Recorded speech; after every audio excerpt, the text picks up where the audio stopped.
मेरी अपनी जिंदगी की तकलीफों में से एक तकलीफ जिससे मैंने सीखा है वो शेयर करता हूं। अगर कोई आपको मुस्तरद करे ना या फिर नजरअंदाज करे, आप बुरा कभी नहीं माने, कभी नहीं।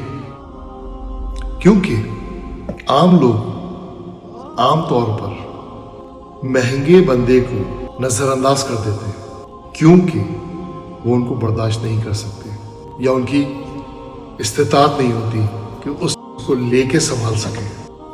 अगर आप महंगे हैं, महंगे रहें, खुद को चीप मत करें, डट जाए।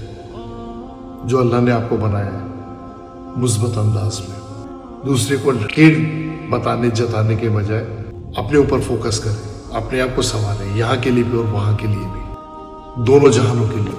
अल्लाह की रस्सी को मजबूत पकड़ के लोग आएंगे और चले जाएंगे, परवाह नहीं करें।